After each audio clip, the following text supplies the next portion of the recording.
Ya, Annual Report Awards atau ARA merupakan ajang bergengsi yang digelar secara rutin sejak tahun 2002 yang bertujuan mendorong penerapan governansi korporat melalui transparansi dan juga akuntabilitas pelaporan. Adapun ARA di tahun 2024 ini nanti akan diikuti oleh 206 perusahaan atau meningkat dari edisi sebelumnya yakni 167 perusahaan.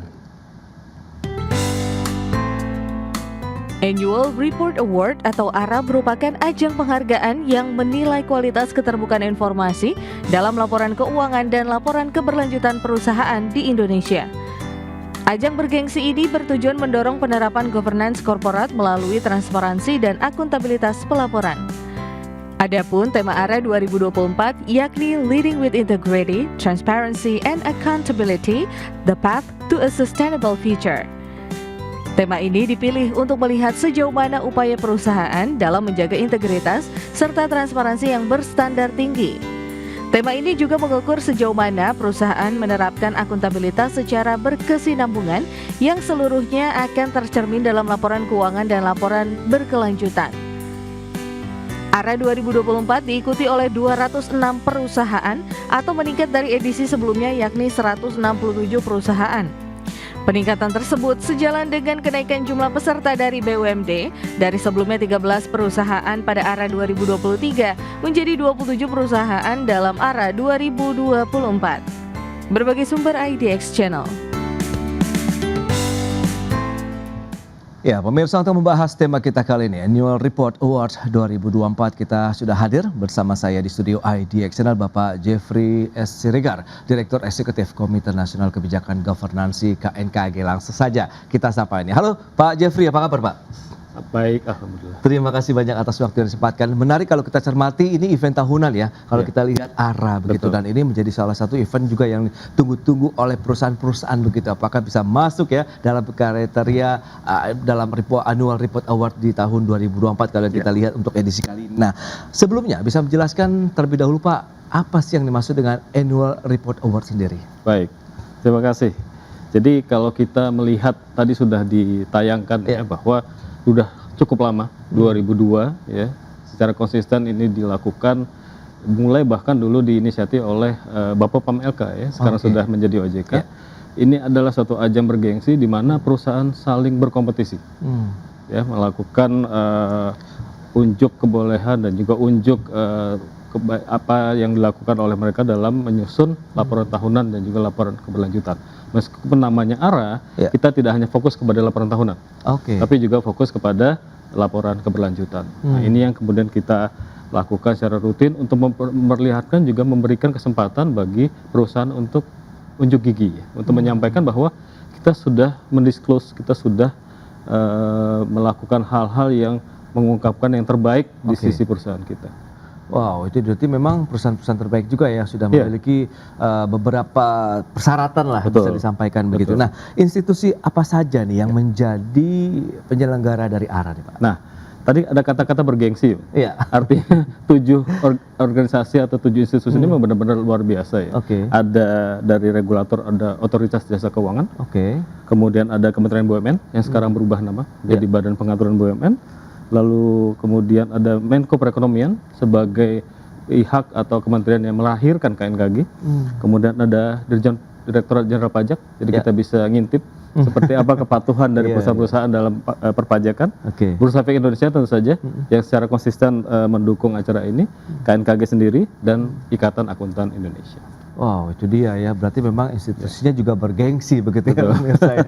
Baik, nah lantas apa tema yang diusung untuk ARA kali ini? Baik. Kalau kita melihat perjalanan tadi 2002 sudah kita lakukan sejak 2002, maka kita melihat bahwa nampaknya perlu ada sesuatu yang sedikit berbeda. Meskipun tema utamanya adalah sustainability, namun pada ARA kali ini, ARA 2024 itu bicara mengenai leading with integrity, transparency and accountability, the path to a sustainable future. Artinya apa? Artinya bahwa kita sebagai institusi penyelenggara sepakat bahwa kayaknya kalau nggak ada integrity, something wrong nantinya, ya. Kita nggak ingin sesuatu yang seperti memelihara bom waktu. Ya. Jadi kita percaya bahwa dengan integrity, ya, menjaga integritas tanpa kompromi, kemudian transparansi yang berstandar tinggi, dan juga akuntabilitas secara berkesinambungan, ini nantinya akan membuat perusahaan itu sustain. Karena akan menjadi sesuatu yang omong kosong ketika kita bicara mengenai governance corporate, tapi perusahaan itu kemudian tutup. Nah, atau isu keberlanjutan memang menjadi hal yang penting lah sekarang saat ini ya. Berarti itu yang memang akan diusung dan akan terus dijaga begitu ya Pak Jeffrey ya. Betul. Baik, nah lantas kalau kita bicara mengenai institusi, sudah tema yang sudah dibahas juga sudah disampaikan, lantas tujuan utama dari penyelenggaraan ARA 2024 sendiri apa nih Pak Jeffrey? Baik, kalau kita melihat kompetisi ini yang saya sampaikan tadi bahwa kalau kita melihat AR ya, annual report dan sustainability report itu adalah etalase. Etalase, sehingga tunjukkanlah etalase terbaikmu melalui ARA 2024 sehingga bisa terlihat bagaimana komitmen terhadap integritas, ya, bagaimana kemudian komitmen terhadap transparansi dan juga terhadap akuntabilitas dalam menyusun kedua laporan tersebut, baik laporan tahunan maupun laporan keberlanjutan. Nah, kalau dari sisi fokus penilaian, saya penasaran dan mungkin juga pemirsa penasaran begitu, karena tadi ini ajang bergengsi, penyelenggaranya bergengsi, pasti juga mungkin persyaratannya, penilaiannya ketat dong Pak. Ya, baik. Ya, saya melihat kita di penyelenggara khususnya, khusus Dewan Juri melihat bahwa beberapa hal yang harus ditekankan dalam kriteria penilaian adalah terutama yang saya sampaikan tadi, bagaimana pengungkapan terkait komitmen terhadap integritas. Itu menurut saya harga mati. Ya. Lalu kemudian bagaimana level transparansi itu dilakukan. Ya. Kemudian juga bagaimana melihat akuntabilitas dalam laporan tahunan tersebut. Itu adalah titik berat dari penilaian. Nah, selain itu tentu kita harus melihat juga apa evidence atau bukti menunjukkan integritas yang dilakukan oleh perusahaan. Apa buktinya? Jadi bukan cuma omon-omon ya, tapi bagaimana itu kemudian terlihat di dalam laporan tersebut, baik itu laporan tahunan maupun laporan keberlanjutan, dan juga ini adalah sesuatu yang kita anggap integritas, transparansi, dan akuntabilitas inilah yang merupakan sarana untuk keberlanjutan perusahaan di masa depan. Dan itu perlu pembuktian juga dan terlihat dengan konkret berarti harusnya. Harus terlihat ya. Itulah kemudian menarik, nanti kita akan simak di hari Senin siapa-siapa saja perusahaan tersebut sehingga akan terlihat, oh ini toh ternyata perusahaan-perusahaan memang menunjukkan evidence bahwa apa yang mereka tunjukkan terkait integritas, akuntabilitas dan seterusnya tercermin dalam laporan tahunan maupun laporan keberlanjutan. Dan yang paling utama adalah manfaatnya dirasakan juga begitu ya, tidak hanya oleh perusahaan tapi mungkin masyarakat luas juga ya. Baik Pak Jeffrey, kita akan jeda dulu sebentar ya, nanti kita bahas lebih lanjut terkait dengan ARA 2024, dan pemirsa tetaplah bersama kami. Ya, terima kasih Anda masih bergabung bersama kami dalam Market Review, dan kita lanjutkan kembali perbincangan bersama dengan Bapak Jeffrey Siregar. Beliau adalah Direktur Eksekutif KNKG. Nah, ini menarik kalau dari sisi penilaian yang tadi cukup ketat, kemudian bagaimana persyaratan-persyaratan juga dinilai dan bahkan buktinya pun harus terlihat nyata dan manfaatnya dirasakan cukup luas, tidak hanya oleh perusahaan tapi juga oleh masyarakat. Nah, bicara mengenai landasan ataupun berarti ada kriteria di dalamnya ya yang digunakan dalam proses penilaian. Nah, ini bisa disampaikan tidak nih Pak Jeffrey, apa saja sih? Baik, terima kasih. Kalau kita melihat landasan atau kriteria yang digunakan, tentunya kita nggak boleh lupa bahwa ada minimum aturan ya, yang dikeluarkan oleh OJK, tentu saja bagaimana bentuk dan isi dari laporan tahunan dan juga POJK 17 mengenai isi dari laporan keberlanjutan. Tapi itu baru minimum Mas. Ya, lalu kemudian dalam penilaian ini kita tambahkan juga apa yang disebut dengan beberapa hal yang sifatnya best practice. Pertama adalah rekomendasi dari produk KNKG, Pedoman Umum Governance Corporate Indonesia. Meskipun dikeluarkan 2021, tapi menurut kita masih banyak hal-hal yang relevan yang kita anggap bisa menjadi pemicu atau pemacu perusahaan untuk melihat ke sana. Itu satu. Kemudian yang berikutnya adalah beberapa item pengungkapan dari ASEAN CG Scorecard. Jadi saya rasa bagi perusahaan listed terutama sangat familiar dengan ASEAN CG Scorecard. Itu juga kita masukkan. Jadi tidak hanya semata minimum requirement yaitu peraturan, tapi kita tambahkan esensi dari beberapa best practice. Nah, kalau kita bicara mengenai produk-produk governance tadi, ini batasannya boleh tahu tidak nih Pak Jeffrey, apa saja sih sehingga perusahaan memiliki ya ini loh governance yang tepat, yang sesuai dengan KNKG begitu. Dalam menyusun dan juga membuat suatu atau pedoman-pedoman yang kita lakukan selalu berasaskan 4 pilar. Pertama adalah perilaku beretika, kemudian yang kedua adalah transparansi, kemudian akuntabilitas dan keberlanjutan. Jadi kita singkat dengan ETAK. Oh, oke. ya ETAK. Jadi semua pedoman, semua hal-hal yang kita siapkan sebagai rekomendasi dan panduan Iya. itu selalu berpatokan pada 4 pilar tersebut, nggak lari dari situ. Makanya Oke. di ARA tahun ini kita awali dengan leading with integrity. Oh Ya, ya, karena oke. kita percaya bahwa without integrity, Ya, karena dengan integritas tadi muncul trust ya. Betul, Itu dia yang muncul paling trust. utama ya, Betul. kepercayaan begitu dari publik, masyarakat begitu terhadap kinerja dari perusahaan sendiri. Nah, kalau kita bicara mengenai perusahaan yang Ya. ke ARA nih, yang Ya. masuk dalam kriteria ARA 2024 ada berapa banyak, Pak? baik, terima kasih. Kalau kita melihat ARA ini kan sifatnya voluntary, artinya bahwa memang perusahaan sadar penuh bahwa Oke. mereka ingin ikut. Nah, Ya, dari ya, tahun ya. ke tahun kita melihat, kita compare saja dengan tahun lalu, bahwa ada peningkatan sebanyak 23%. Dari 23%, sebelumnya oke. 167, sekarang menjadi 206.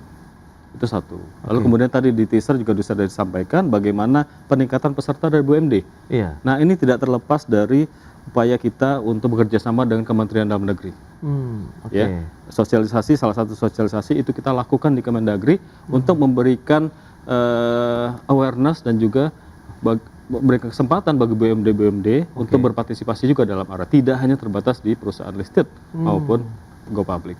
Ya, mulai dari yang kita lihat di tahun lalu itu hanya 13, kemudian meningkat 27, dan kita sangat disupport oleh Kemendagri, khususnya Dirjen Keuangan Daerah, Wow. Pak Agus Patot. Berarti keterlibatan daerah-daerah sangat kuat sekali dan keinginan mereka begitu untuk bisa melaksanakan governansi sendiri berarti cukup kuat, Pak. Betul, karena mereka juga mencontoh. Hmm. Pertama, kalau BUMD itu pertama mencontoh BUMN, Oke. ya, yang kita tahu persis bagaimana striknya, bagaimana berbagai aturan di bidang governance corporate itu lakukan, dan juga perusahaan listed itu menjadi role model bagi mereka. Sehingga ini yang kita lakukan konsisten dari 2002 sampai sekarang, kita selalu gandeng OJK plus SRO, yaitu Bursa Efek. Oke. Nah, lantas kalau kita bicara perbedaan, karena kan setiap tahun ini diselenggarakan, tentu kan ada inovasi-inovasi baru yang ditelurkan. Apa yang berbeda dari ARA 2024, Pak? Baik. Hal yang paling signifikan yang berbeda itu adalah kita menilai, kita melakukan memberikan penghargaan dibagi langsung menjadi 3 klaster. Oke. Ya, 3 klaster ini sebetulnya berasal dari pendaftaran. Oke. Ya, jadi pas pendaftaran kita sudah membagi menjadi 3 klaster. Klaster pertama itu adalah perusahaan dengan pendapatan sampai dengan 1 triliun. Oke. Klaster kedua itu perusahaan dengan pendapatan 1 sampai dengan 5 triliun. Oke. Klaster ketiga adalah perusahaan yang pendapatan di atas 5 triliun. Oke. Apa yang ingin kita sampaikan bahwa kita ingin memastikan adanya fairness. Ya, bahwa jangan sampai perusahaan-perusahaan dengan pendapatan yang tidak setara itu bertarung. Betul. Ya, it's not fair. Ya. Oleh sebab itu kita buat 3 klaster. Itu yang berbeda, totally different dari ARA tahun lalu. Itu satu. Lalu kemudian, nah kan tadi ada peningkatan untuk jumlah peserta dari BUMN, maka kita akan ada juga penghargaan untuk BUMD, BUMD ya, tadi. ya. Peningkatan BUMD tadi ya. Itu yang kemudian kita tingkatkan. Lalu kemudian yang berbeda lagi terkait dengan penilaian, ada peningkatan bobot wawancara. Oke. Ya, jadi kalau kita melihat ARA itu ada penilaiannya ada 2 tahap. Ada yang namanya desk evaluation, ya, ada yang namanya wawancara. Wawancaranya kita sebut dengan tahap final. Ya, jadi kalau kita melihat bahwa bobot dulu yang sebelumnya ya 2023 ARA tahun lalu itu bobot desk evaluation itu 75. Ya. Dulu 80. Ya, lalu kemudian wawancaranya 20. Nah, tahun ini berbeda. Kita ingin memberikan kesempatan dalam tahap final tadi, wawancara itu bisa dieksplor lebih jauh bagaimana sebetulnya direksi dan dewan komisaris dalam hal ini itu mempersiapkan dan terlibat dalam penyusunan AR dan SR-nya. Sehingga kita ubah, sehingga bisa menjadi game changer nih. Betul. Final ini tidak hanya sekedar desk evaluation yang hanya membahas atau melihat hal-hal teknis yang tertulis, tapi kita ingin mengetahui hal-hal yang tersirat dari berarti direksi dan komisaris. cukup lengkap ya dari sisi praktis penilaiannya begitu ya. Betul. Baik yang tadi tersurat tersirat, berarti memang harus melihat seperti apa nanti arah visi misi dari perusahaan begitu ya. Baik, kita akan bahas nanti juga kapan akan diselenggarakan acara ini, kemudian manfaat apa sih yang akan dirasakan kalau memang perusahaan itu berhasil ya meraih penghargaan di ARA 2024 di segmen berikutnya. Pak Jeffrey dan pemirsa, kami akan segera kembali usai pariwara berikut ini. Baik pemirsa, terima kasih Anda masih bergabung bersama kami dan kita lanjutkan kembali perbincangan bersama dengan Bapak Jeffrey Siregar, Direktur Eksekutif dari Komite Nasional Kebijakan Governansi.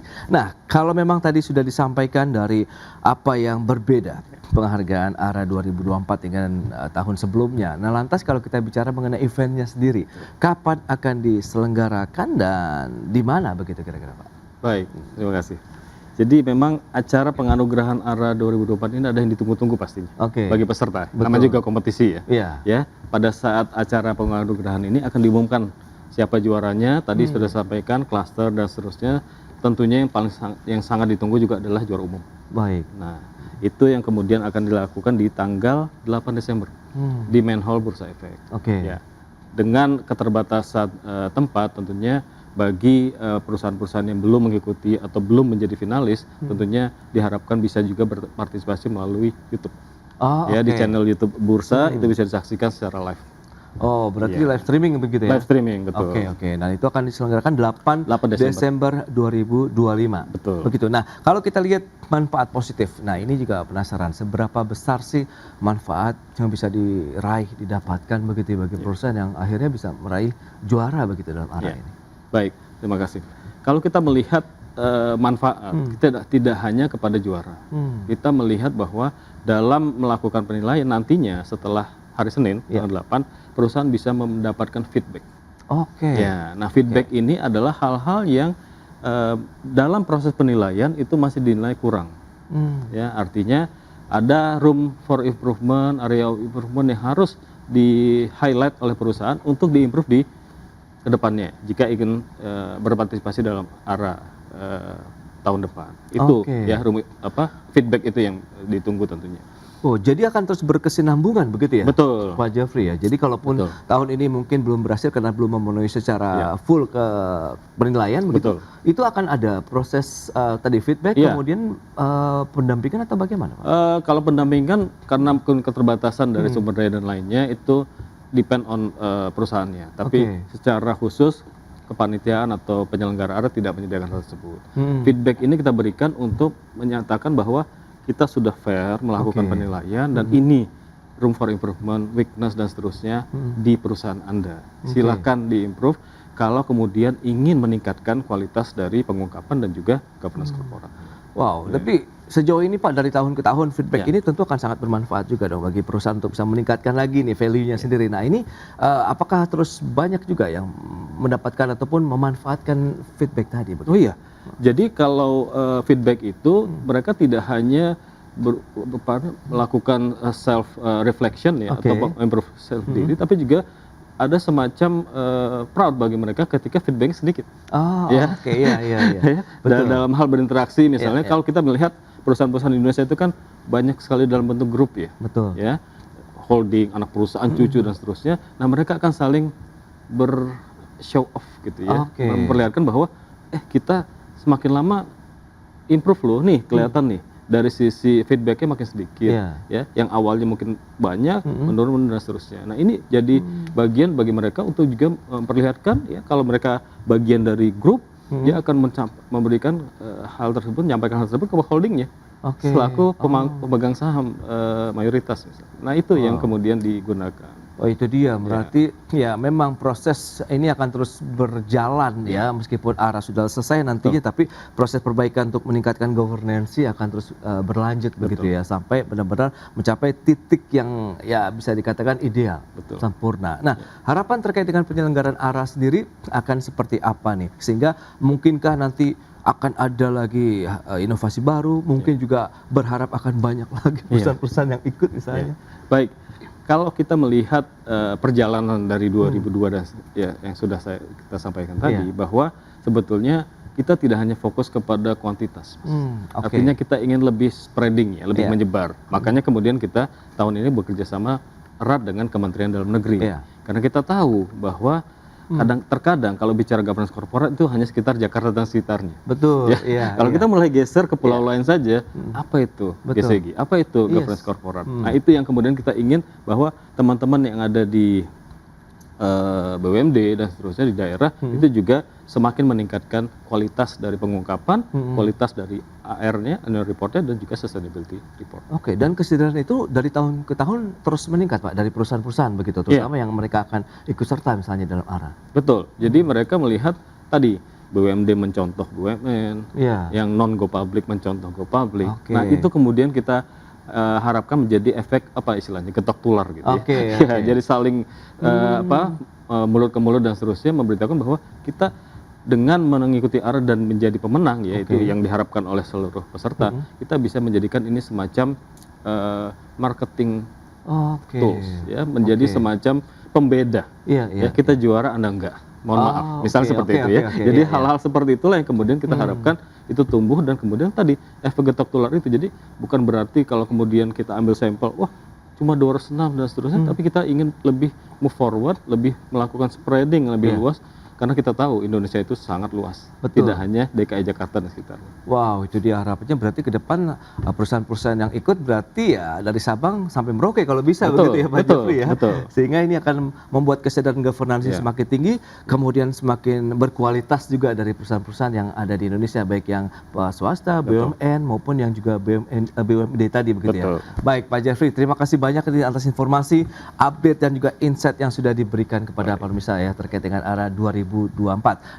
Ya, pemirsa, pemerintah telah resmi memberlakukan kebijakan program diskon tarif transportasi untuk musim Nataru sejak 21 November lalu. Pemberian diskon tarif transportasi di musim Nataru diharapkan mampu menggerakkan perekonomian di momen akhir tahun. Pemerintah telah resmi memberlakukan program diskon tiket transportasi untuk masa libur Natal 2025 dan Tahun Baru 2026 atau Nataru mulai 21 November lalu. Pemberian diskon tarif transportasi ini bertujuan mendorong mobilitas masyarakat selama liburan di periode akhir tahun. Menko Bidang Perekonomian Airlangga Hartarto dalam keterangannya menyebut, kebijakan pemberian diskon tarif transportasi merupakan arahan langsung dari Presiden Prabowo Subianto untuk menyediakan layanan transportasi yang lebih terjangkau. Sementara mobilitas masyarakat merupakan komponen yang sangat penting dan berperan besar dalam mendorong pertumbuhan ekonomi sehingga patut dioptimalkan di musim libur Nataru. Airlangga menjelaskan, program ini telah dipersiapkan sejak menjelang kuartal 4 2025, di mana seluruh persiapan teknis dibahas dalam satuan tugas percepatan program strategis pemerintah dan disepakati pada rapat koordinasi teknis yang digelar pada Kamis pekan lalu. Sebagai dasar pelaksanaan, pemerintah menerbitkan surat keputusan bersama 4 menteri dan kepala badan, yakni Menteri Perhubungan, Menteri Keuangan, BP BUMN, serta BPI dan Antara. SKB tersebut menetapkan penugasan bagi BUMN transportasi untuk memberikan diskon tarif selama periode libur Nataru. Berbagai sumber IDX Channel. Ya, pemirsa, waktu membahas tema kita kali ini, efektivitas diskon tarif Nataru juga kinerja industri penerbangan, kita sudah tersambung melalui Zoom bersama dengan Bapak Rizal Taufikur Rahman, Kepala Pusat Makroekonomi dan Keuangan Indef. Kemudian juga ada Bapak Bayu Sutanto, Sekjen Indonesia National Air Carriers Association. Langsung saja kita sapa ini. Halo Pak Bayu, apa kabar? Kabar baik, apa kabar Mas? Kabar baik juga, terima kasih atas waktu yang disempatkan. Halo Pak Rizal, apa kabar? Baik, alhamdulillah Mas Pras, makasih. Baik, terima kasih juga atas waktu yang disempatkan. Sebelum membahas lebih jauh, mungkin kita review terlebih dahulu terkait dengan industri penerbangan, update-nya begitu di penghujung akhir 2025 ini seperti apa? Apalagi dengan beragam momentum seperti Ramadan yang sudah lewat, kemudian jaraknya cukup panjang, kemudian ketemu lagi Nataru ini, bagaimana Pak Bayu? Ya, baik. Jadi untuk tahun 2025 yang mau habis ya, Oke. memang ada peningkatan tapi tidak signifikan sih. Kemudian pemerintah kan memberikan program ya diskon kembali ya, diskon dalam hal ini adalah PPN yang ditanggung pemerintah sebesar 6% kan. Jadi dan diikuti harga aftur di beberapa bandara dan juga biaya bandara seperti pendaratan dan landing atau landing dan maupun parkir yang di diskon seperti sebelumnya juga. Tapi dari pembukuan beberapa airline yang diinfokan ke kami, ya pergerakannya nggak banyak. Jadi kenaikan orang membeli tiket atau salesnya naik, khususnya untuk yang periode Nataru itu sekitar 8% saja. Jadi hampir sama dengan tahun yang sebelumnya juga. Kami tadi juga cek ke kawan-kawan APJAPI atau Asosiasi Pengguna Jasa Penerbangan Indonesia, itu juga sama, mereka akan melakukan survei ke efektivitasnya seperti tahun yang lalu. Jadi dari surveinya APJAPI ini kan kesimpulannya kan ya tidak signifikan lah atau kurang efektif, dan penambahan minat untuk bepergian selama libur Nataru ini, apakah liburan penunda liburan atau pulang kampung karena merayakan Natal dan Tahun Baru, itu ya masih sama sekitar 8-9% seperti itu. Oke, berarti tidak ada terlalu peningkatan yang signifikan begitu bisa dikatakan Pak Bayu? Ya seperti itu, karena tadi sebelum sejam yang lalu saya cek ke pembukuan juga. Gerakannya seperti itu. Saya cek kembali ke teman-teman APJAPI yang hasil surveinya tahun yang lalu juga sama. Oke, Pak Bayu. Nah, lantas bagaimana dengan posisi seperti ini Pak Rizal? Anda memandang begitu, apa yang tengah terjadi begitu? Beragam insentif sudah diberikan, stimulus-stimulus juga sudah diberikan oleh pemerintah untuk bisa mendorong lagi aktivitas ekonomi masyarakat, pergerakan manusia di Indonesia, kemudian bagaimana juga bisa meningkatkan daya beli. Nah, bagaimana pandangan Anda? Iya, jadi kalau lihat efektivitas stimulus akhir tahun ya, termasuk tadi ya diskon tarif transportasi memang terbatas tapi tetap relevan ya sebagai penyangga di siklus di kuartal 4 ya. Jadi tetapi kita tahu bahwa ini bukan obat utama ya untuk menyelesaikan masalah daya beli ya. Bahkan kalau kita lihat data BPS di kuartal 3 ya 2025 ini tumbuh 5,04% ini year on year PDB-nya. Tapi konsumsi rumah tangganya tetap menjadi penopang utama, tetapi penyumbangnya cukup besar ya. Tetapi lajunya lambat dari 3 tahun terakhir di triwulan yang sama ya. Nah, artinya apa? Artinya motor konsumsi masih hidup, tapi tenaganya udah berkurang, lemah ya, atau letoy gitu ya. Jadi dalam konteks seperti ini, stimulus diskon transportasi memang bisa membantu mengurangi beban biaya perjalanan dan mencegah pelemahan dari dalam, namun dampak ke agregat ya PDB nasionalnya relatif akan kecil ya, sangat kecil ya. Kenapa? Karena periodenya sempit, terutama menyasar rumah tangga yang memang masih punya kapasitas belanja, bukan kelompok paling rentan. Kalau kemudian kita lihat dari struktur kontribusi kelompok rumah tangga memberi kontribusi terhadap konsumsi rumah tangga, untuk rumah tangga yang katakanlah menengah yang rentan, bawah dan rentan gitu ya, itu kan kisaran 40% ya. Jadi porsi penduduknya. Dan kontribusi terhadap rumah tangga itu kan 17%. Ya. Kemudian yang middle itu 40% juga, kontribusinya hampir 40%. Ya. Tapi sisanya yang top ini 20%, ya 50%. Artinya kalau kemudian di angka tadi ya daya beli masyarakat di angka 4,89, yang bisa menikmati diskon ini kan middle atau yang top kan gitu ya. Nah, artinya apa? Katakanlah kalau ditambahkan ya sekitar 85% yang bisa nikmati, dan padahal kontribusi yang cukup besar kan di middle ya dan besar ini memang betul akan mendorong, tetapi cukup rentan dan akan kecil gitu kontribusinya, apalagi di akhir tahun gitu. Dan orang juga tidak belanja ya di akhir tahun ini untuk untuk menikmati akhir tahun ya, apalagi di 11 bulan sebelumnya banyak kebutuhan yang mungkin belum terpenuhi, ada yang ngutang dan lain sebagainya ya. Itu saya kira. Baik. Nah, dengan kondisi tadi begitu, lantas bentuk insentif seperti apa Pak Bayu kalau Anda begitu dari sisi pelaku industri penerbangan sendiri menilai, meskipun tadi sudah disampaikan begitu oleh Pak Taufik Rahman begitu, Pak Rizal, bahwa memang ya ada periodenya yang mungkin jangkanya kurang panjang atau bagaimana Pak Bayu? Ya, jadi kalau menurut kita, ya saya setuju dengan Rizal bahwa segmen penumpang pesawat walaupun kelas ekonomi ya, itu kan kelompok middle dan middle up gitu kan. Oke. Yang artinya secara kemampuan ekonomi atau daya beli masih ada walaupun tergerus juga oleh karena inflasi ataupun kurs mata uang dan sebagainya. Ya. Kemudian yang kedua, kelompok ini yang middle up ini kalau liburan panjang itu relatif ya lebih suka pergi ke luar negeri ya, termasuk umroh ataupun jalan-jalan dan sebagainya gitu. Jadi sebetulnya insentif ini harusnya ya diberikan, masa penumpang pesawat yang masih disubsidi atau diberi insentif gitu ya. Karena mereka ini ya punya pilihan-pilihan karena punya kemampuan ekonomi di atas rata-rata lah. Oke. Nah, lantas bentuk insentif ataupun stimulus apa berarti Pak yang diharapkan dari industri penerbangan kalau memang untuk bisa menjaga kinerja dari industrinya sendiri? Jadi sebetulnya bukan yang dibutuhkan itu adalah ini sangat struktur sekali ya. Oke. Kita tahu kan kalau tarif penerbangan dalam negeri kelas ekonomi kan diatur oleh Peraturan Menteri Perhubungan tahun 2019. Pada saat itu ya harga akturnya 10 ribuan, kemudian kurs US dollar terhadap rupiah juga 12.200-an gitu ya. Itu kan sampai sekarang nggak diperhatikan ya. Kemudian yang kedua, banyaknya unsur pajak. Gitu ya. Baik. Sebagai pembanding aja.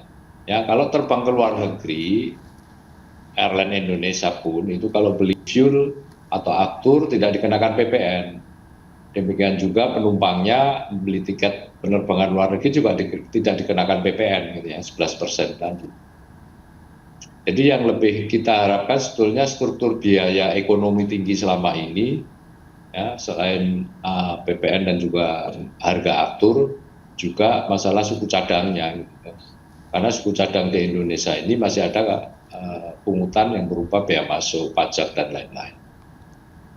Sehingga struktur kosnya menjadi lebih mahal kan dibandingkan dari negara lain. Itu dia ya. Yang lebih struktural berarti ya Pak Bayu ya, seperti tarif pesawat mungkin ada yang perlu yang diatur struktural karena kalau menurut saya walaupun kita lihatlah di industri lain juga sama, tergantung regulasinya gitu. Jadi suatu industri itu akan efisien atau enggak dan memberi manfaat ekonomi bagi banyak orang atau enggak itu tergantung regulasinya. Baik. Regulasi apa saja yang perlu atau mungkin perlu dipertimbangkan begitu untuk industri penerbangan maupun juga sektor usaha lainnya, kita akan bahas nanti di segmen berikutnya. Pak Rizal, Pak Bayu, kita akan jeda dulu sebentar ya. Dan pemirsa, kami akan segera kembali usai pariwara berikut ini. Ya pemirsa, terima kasih Anda masih bergabung bersama kami dalam Market Review, dan berikut ini kami akan sampaikan sejumlah data untuk Anda. Kita akan cermati seperti apa sih potongan harga ataupun diskon yang diberikan begitu untuk tarif transportasi untuk musim Natal dan Tahun Baru 2025 dan 2026. Ada potongan 30% seperti yang bisa Anda saksikan di layar televisi Anda dari harga tiket 156 kereta api reguler dan juga 26 kereta api tambahan. Kemudian ada potongan 16 sampai dengan 18% dari total harga tiket kapal Pelni. Kemudian potongan setara rata-rata 19% dari total tarif kapal penyeberangan dan juga potongan 13 sampai dengan 14% dari harga tiket pesawat udara. Dan selanjutnya kita lihat dari sisi penerima diskon tarif Nataru. Ini dia, ada 1,5 juta penumpang kereta api, kemudian 405.881 penumpang kapal laut, ada 2,34 juta penumpang angkutan penyeberangan, dan 3,59 juta penumpang pesawat udara. Wow, ini dia, cukup banyak juga ya. Dan selanjutnya kita akan cermati dari sisi jumlah perjalanan wisatawan Nusantara. Ini warga Indonesia yang memang melakukan perjalanan dari satu tempat ke tempat lainnya. Perbandingan dari tahun 2019 sampai dengan 2025 periode Januari Oktober memang tertinggi di tahun 2024 ya. Tahun lalu sudah tembus 1 juta. 1.021.000 kita lihat ini cukup tinggi. Sementara kalau kita bandingkan dengan Oktober 2025 yang 997 juta dari sisi perjalanan ya, ini dia. Memang cukup banyak juga begitu ya untuk perjalanan wisatawan Nusantara. Dan itu dia beberapa data yang sudah kita sampaikan. Kita lanjutkan kembali perbincangan bersama dengan Bapak Rizal Taufikur Rahman, kemudian juga ada Bapak Bayu Sutanto. Ya, dengan beberapa data tadi yang sudah disampaikan ini Pak Rizal, apa yang bisa kita cermati begitu dengan beragam diskon transportasi yang diberikan untuk musim Nataru ini, diharapkan momentumnya ya lagi-lagi Pak bisa meningkatkan lagi daya beli masyarakat, meskipun tadi sempat disinggung oleh Pak Bayu dan juga Pak Rizal juga ya. Ini masihkah bisa dikatakan sudah tepat begitu sasaran terkait dengan insentif yang diberikan atau bagaimana Pak Rizal? Ya, kalau kita lihat trennya tadi ya, Wisnus itu trennya pasca pandemi kan naik terus ya, Iya. mobilitasnya lah gitu ya. Meskipun apakah untuk wisata atau memang untuk mais atau apa kan gitu ya. Nah, tapi yang pasti dari tren itu ya kita berharap akan meningkat gitu ya. Per Oktober juga sudah hampir menyentuh 1 juta. Tapi yang paling kita harus lihat potensi mendorong konsumsi rumah tangga dan juga aktivitas ekonomi daerah gitu ya, dengan diskon tadi ya, baik di Pelni, ASDP, kemudian tol gitu ya. Tentu memang secara langsung akan berdampak gitu ya, akan berdampak. Nah, tapi kalau kemudian multiplier ke daerah, ini memang sangat tergantung dari destinasi wisata yang ada di daerah itu sendiri. Memang efeknya akan menambah omset gitu ya bagi hotel, restoran, warung ya, dan juga jasa-jasa lokal. Kemudian juga tentu akan peningkatan perputaran uang di daerah yang selama ini bergantung pada lonjakan sektoral ya, kebanyakan banyak di urban gitu. Tapi perlu yang diperhatikan juga adalah ini akan punya resiko hanya di front load belanja yang memang sudah direncanakan, bukan menambah konsumsi bersih gitu.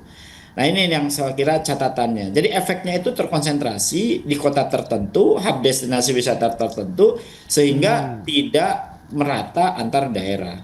Oke. Apalagi setiap daerah punya kontribusi terhadap PDRB ya, yang beragam gitu. Iya, Dan kelompok yang paling menikmati adalah mereka yang sudah punya budget liburan, kelompok rentan gitu yang tadi disampaikan ya. Yang mayoritas adalah middle income yang upper dan juga tentu yang income yang tinggi lah gitu, high income gitu ya. Dan itu akan menikmati dan memiliki akses terhadap diskon-diskon itu. Jadi kalau kemudian apakah akan mendorong consumption, ya tadi lagi-lagi bahwa consumption itu didorong oleh 3 rumah tangga gitu ya, yang notabene justru mayoritas jumlahnya ada di menengah gitu ya, dan juga di bawah yang rentan itu. Oke. Saya kira itu Mas. Baik Pak Rizal. Nah, Pak Bayu, lantas kalau kita bicara mengenai momentum Nataru, biasanya Pak kalau memang dari tahun ke tahun itu ada peningkatan, presentasinya berapa persen dibandingkan dengan momen biasanya begitu. Kemudian destinasi yang paling banyak itu ke wilayah mana? Apakah daerah wisata kah atau memang mereka yang ingin memanfaatkan untuk ya istilahnya mudik lagi begitu Pak di akhir tahun? Iya, baik. Jadi sejak pasca pandemi COVID-19 ya ada sedikit perubahan. Jadi memang di luar yang paling besar ya, permintaan perjalanan itu kan pada saat liburan Hari Raya Idul Fitri ya, karena memang kan yang merayakan kampung juga porsinya lebih banyak. Kemudian kalau Natal Tahun Baru, selain yang merayakan Natal dan Tahun Baru dengan keluarganya, juga orang yang liburan gitu ya. Jadi memang tujuannya lebih banyak ke destinasi wisata itu, seperti disebut Pak Rizal tadi ya, hanya destinasi wisata tertentu yang menarik gitu loh. Oke. Contohnya ya kita bisa lihat dari frekuensi extra flight. Memang misalnya contoh beberapa Natal Tahun Baru itu yang ramai ya ke Medan ataupun Manado ataupun sebagian Jayapura ada, tapi kan populasinya nggak banyak di sana. Baik. Ataupun kota-kota besar di Pulau Jawa, tapi di Jawa ini kan ada kompetisi dengan moda transportasi darat lain kan, kereta api dan mobil. Dan biasanya keluarga saat ini, makanya kenapa mobil keluarga atau MPVD misalnya laris ya, karena mereka juga pengen experience yang lain. Kalau naik pesawat kan ya untuk kelas menengah kan sudah hal yang biasa. Nah, mereka dengan infrastruktur transportasi darat di Pulau Jawa yang bagus ya, berusaha mencari experience atau pengalaman lain untuk perjalanan ini, ya baik wisata maupun mudik. Dan ini kan banyak pemerintah pun sendiri kerepotan juga gitu, sehingga hari ini pun saya diundang rapat mengenai Nataru gitu, sehingga ada pelarangan untuk truk-truk atau angkutan barang ya selain penumpang selama periode Natal itu diatur atau dibatasi seperti itu. Ini yang terjadi gitu ya. Memang terjadi peningkatan yang cukup besar, tapi hanya dinikmati ya beberapa. Seperti contohnya kan ya Bali jelas sebagai yang utama itu nggak pernah habis ya. Kita penerbangan tempat saya pun ya Transnusa dan penerbangan teman-teman maskapai yang lain juga akan membuat extra flight biasanya. Ya, karena ya ada habisnya orang yang tiap minggu, tiap bulan ke Bali juga nggak apa. Tapi kan yang destinasi wisata yang tidak diminati seperti ke Danau Toba atau Tanjung Pandan, ini kan nggak ada. Contohnya Mas Pras sendiri, kalau liburan ada nggak pengen dengan keluarga liburan bayar sendiri ya ke Danau Toba atau ke Tanjung Pandan? Itu kalau ya kan umumnya pilihannya cuma itu ya Bali deh gitu. Kalau agak murah dikit ya udah ke Jogja deh, sekitarnya Bangkalan gitu ya, Borobudur, Belang penuh semua kan jadinya. Nah itu terkait dengan peningkatan wisatawan ya, karena libur gitu, sehingga mereka punya pilihan. Kalau duitnya juga mepet dan pengen sambil kuliner pengalaman lain ya naik mobil lah. Nah, Surabaya cuma 7 jam sekarang itu dari Jakarta. Baik. Nah, kalau bicara mengenai potongan 13 sampai dengan 14% harga tiket pesawat udara, kemudian ada kuota penerima diskon tarif Nataru untuk pesawat udara 3,59 juta penumpang ini bagaimana Pak Bayu? Apakah akan terserapkah atau bagaimana Anda melihatnya? Yang mohon maaf mungkin pertanyaannya Mas, terserap apanya? Iya, dalam artian dengan jumlah kuota penerima diskon 3,59 juta penumpang pesawat udara, kemudian potongan harga yang sampai dengan 13 sampai dengan 14% ini bisa menarik minat masyarakat untuk bisa bepergian. Kembali tadi, karena ternyata dari 2 tahun terakhir ya cuma minat kenaikannya 8%. Hanya 8%, oke. 8%. Jadi gini, kalau orang mau bepergian, liburan Mas, apalagi satu keluarga kan nggak mungkin. Nunggu dulu deh pengumuman pemerintah diskon baru naik. Mereka kan sudah merencanakan paling lambat itu 1 bulan sebelumnya, 2 bulan sebelumnya, ya kan? Karena harus pesen tiket atau naik pesawat udara dia harus nyari rental mobil di tempat tujuan. Itu yang jadi berbeda kalau ya tadi mungkin Pak Rizal juga nyampaikan tadi kan nggak semudah itu kalau dikasih diskon apa ya langsung beli. Gitu. Itu produk retail consumer ya Mas gitu. Kalau nggak satu botol aqua turun 30% banyak yang beli nggak. Gitu. Tapi kalau transportasi kan tidak seperti itu. Baik Pak Bayu. Karena mereka tidak hanya membayar biaya transportasinya, tapi kan juga harus membayar biaya akomodasi, kemudian belanjanya, makannya dan sebagainya. Sehingga mesti di planning lebih lama lah. Seperti orang ya jalan-jalan keluar negeri nggak mungkin deh. Ya kan, wah murah nih besok deh berangkat gitu kan nggak mungkin. Oke, ini menarik. Nah Pak Rizal, lantas strategi apa yang perlu diterapkan begitu sehingga beragam upaya stimulus yang diberikan khususnya untuk menyambut momen-momen tertentu seperti Nataru ini akhirnya efektif, kemudian ya tadi bisa langsung juga digunakan, dimanfaatkan oleh masyarakat luas begitu Pak Rizal? Iya, yang pasti pertama gini ya, ini kan short term ya, untuk jangka sangat pendek gitu. Kan diskonnya juga di kuartal 4 ya. Kalau diskon 1 tahun penuh mungkin lain cerita gitu Mas Pras ya. Tapi kalau kemudian kan gini ya, wisata itu bagi masyarakat Indonesia itu kan masih barangnya bukan lagi barang normal Mas, tapi dia luxury good lah gitu ya konsumsinya. Jadi akan sangat banyak pertimbangan gitu ya, sekalipun dia middle income yang up gitu ya. Nah tentu bagaimana pemerintah supaya efektif gitu ya ketika diskon itu. Saya kira memang karena siklus bisnis di Indonesia ini sangat tergantung ya untuk mendrive consumption maupun pertumbuhan ekonomi itu di seasonal tertentu, misalnya ya Nataru, kemudian Idul Fitri, Ramadan, libur sekolah gitu. Maka seharusnya pemerintah mendesain jauh-jauh hari gitu ya kebijakan-kebijakan ini, dan itu ada kebijakan-kebijakan lain yang menopang kebijakan diskon ini gitu Mas. Misalnya gini ya, destinasi misalnya. Di daerah siap nggak gitu gitu ya destinasi wisatanya. Kalau misalnya daerah sekarang ada diskon misalnya di Labuan Bajo gitu ya, ke Labuan Bajo misalnya. Kan Labuan Bajo termasuk yang luxury ya, apalagi expensive tourism kalau menurut saya ya. Jadi orang-orang high income bisa ke sana karena ongkosnya aja luar biasa, masuknya juga mahal dan ini. Tapi nah itu harus disertai oleh destinasi wisata itu sendiri Mas Pras. Ya, itu dia. Itu penting. Kalau kemudian daerah tidak menyiapkan, tidak merespon juga gitu ya sebagai supply dari market LD barang ini ya, dari tempat destinasi ini, maka ini juga saya kira tidak cukup efektif. Yang kedua, apa yang diperoleh gitu ya oleh mereka wisatawan yang akan datang ke sana. Jadi ini juga penting gitu ya, kan wisata itu adalah leisure ya. Leisure itu tentu berbeda dengan barang atau jasa yang lain. Ya, kalau misalnya orang belum ke Jogja, dia akan penasaran dan datang itu benar-benar luar biasa gitu. Kalau kemudian sering, ya pasti dia akan ya datang, tapi akan mempertimbangkan, namanya leisure kan ingin menikmati gitu ya, me time, family time dan lain-lain. Kan pasti crowded di sana ya, crowded sekali Jogja itu pasti itu ya. Nah pasti orang juga akan memikirkan destinasi-destinasi yang lain, tetapi kalau destinasi lain tidak menarik ya lebih baik dia di rumah, lebih baik kemudian alokasi ke timing yang lain gitu ya.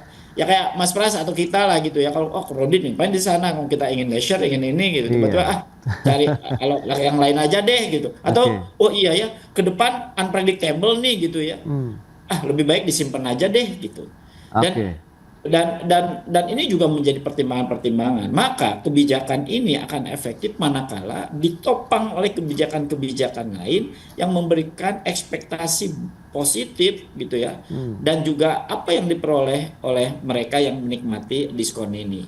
Itu dia. Itu sih Mas Pras. Berarti dari hulu ke hilirnya harus siap ya, dari sisi kebijakannya sudah ada, kemudian bagaimana transportasinya juga kemudian destinasi-destinasi tujuan baik yang wisata maupun daerah-daerah mereka untuk mudik pun mungkin pemerintah daerahnya juga sudah menyiapkan juga ya beragam-beragam kebijakan ataupun diskon-diskon misalnya kuliner yang murah misalnya begitu, murah meriah di daerah. Iya betul Mas Pras, karena itu penting. Misal contoh gini ya, Sumatera dan Toba itu orang banyak ke sana. Tapi di situasi sekarang, misalnya ya, dengan ada musibah, orang juga memikirkan ke sana malah jadi gimana, orang sedang berduka, kita malah itu juga berpengaruh ya, psikologi. Ini juga berpengaruh, persepsi hal-hal begitu ya. Jadi saya kira apalagi di kuartal 4 ini kita kok ada musibah di mana-mana gitu ya, apalagi hujan, situasi juga mempengaruhi. Ya, karena banyak pengalaman dengan iklim cuaca yang saya kira masih belum bersahabat. Ini juga menjadi pertimbangan Mas Pras gitu ya. Banyak beberapa faktor yang masih mempengaruhi preferensi kemudian prioritas ya dari masyarakat saat ini untuk bisa melakukan bepergian di musim Nataru 2025-2026. Baik, Pak Bayu, Pak Rizal, terima kasih banyak atas informasi, update dan juga insight yang sudah diberikan kepada pemirsa pada hari ini. Selamat melanjutkan aktivitas Anda kembali. Salam sehat. Sampai berjumpa kembali. Terima kasih Pak Bayu, terima kasih Pak Rizal. Sama-sama Mas Pras, terima kasih banyak. Baik pemirsa, 1 jam sudah saya menemani Anda dalam Market Review dan perbaharui terus informasi Anda hanya di IDX Channel, your trustworthy and comprehensive investment reference. Karena urusan masa depan harus terdepan, aku investor saham. Saya Prasetyo Wibowo beserta seluruh kerabat kerja yang bertugas pamit undur diri. Terima kasih, sampai jumpa.